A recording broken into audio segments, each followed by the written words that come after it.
যে সানা যদি বলে যে আমি ক্রিকেট খেলবো, তুমি তোমার রিয়াকশন কি হবে? তাকে আগে বারণ করবো, কারণ মেয়েদের ক্রিকেট খেলার কোনো দরকার নেই। সৌরভ গাঙ্গুলি, এনাকে নিয়ে ট্রোল হওয়ার মতো উপকরণ বলুন, এলিমেন্ট বলুন, অভাব হবে না। তা সে শালবনের স্টিল প্ল্যান্ট হোক বা ওই আরজিকর ইস্যুতে রেপ টেপ নিয়ে যে সমস্ত কথাবার্তাগুলো বলেছিলেন তা নিয়েও প্রচুর ট্রোলড হয়েছিলেন। এবারে যেটা হলো, আজ থেকে 13 বছর আগে তিনি নাকি একটা ইন্টারভিউতে বলেছিলেন যে তিনি তার মেয়েকে ক্রিকেট খেলতে দেবেন না বা মেয়েদের ক্রিকেট খেলে লাভ নেই। আজকে সেই মেয়েরাই 2025-এ ওয়ার্ল্ড কাপ জিতেছে এবং স্টেট ওয়াইজ প্রত্যেকটা স্টেট তাদের প্লেয়ারদেরকে সম্বর্ধনা দিচ্ছে। কোনো স্টেট 2 কোটি টাকা, কোনো স্টেট 1 কোটি টাকা, আর আমাদের স্টেটও কিছু সম্বর্ধনা দিয়েছে লাস্টে। কথা হচ্ছে যে সৌরভ গাঙ্গুলি, যিনি একটা সময় সিএবি প্রেসিডেন্ট ছিলেন, বিসিসিআই প্রেসিডেন্ট ছিলেন এবং নো ডাউট তার হাত ধরেই আজকে এই মহিলা ক্রিকেটের নবজাগরণ হয়েছে, যেখানে তিনি মেয়েদের জন্য অনেক কিছু নিয়ে এসেছেন, লাইক WPL এনেছেন, বা বলা চলে যে তাদের যে আর্নিংয়ের জায়গাটা সেটা অনেকটা বাড়িয়েছেন। সবই বিসিসিআই প্রেসিডেন্ট এবং জয় শাহ, যিনি সেক্রেটারি হিসেবে কাজ করেছেন, এবং মূলত বলা চলে এখানে জয় শাহর অবদানটাই অনস্বীকার্য। আজকে ভারতীয় ক্রিকেটের যাবতীয় যা মেয়েদের ক্রিকেট জেতার পর, বিশ্বকাপ জেতার পর 51 কোটি টাকা পুরস্কার, এটা কিন্তু জয় শাহ, বলে লাভ নেই। তো সেখানে 12 বছর 13 বছর আগে কোনো একটা ইন্টারভিউতে তিনি তার মেয়ের সম্বন্ধে যে কথাটা বলেছিলেন সেটাকে উজ্জ্বল করে নিয়ে কিন্তু তিনি বলেছিলেন ঝুলন গোস্বামীকে বলে যে আমার মেয়ে যদি আজকে ক্রিকেট খেলতো তাহলে বলতাম ঝুলন গোস্বামীকে ফলো করতে।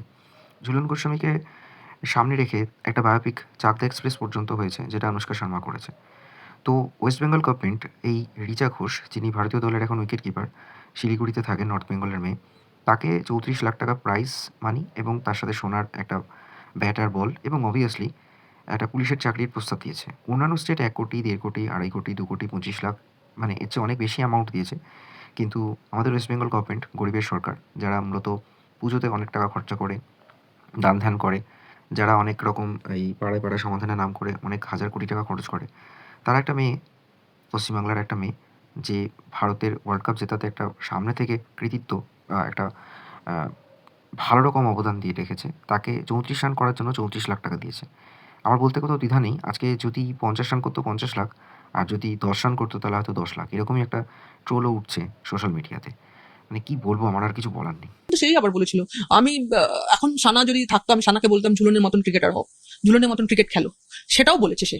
এট দ্য সেম টাইম যখন উনি বোর্ড প্রেসিডেন্ট হয়েছেন, যা চেঞ্জেস গুলো, যে প্রসেস গুলো শুরু হয়েছিল, সেটা কিন্তু সেই আমল থেকে শুরু হয়েছিল।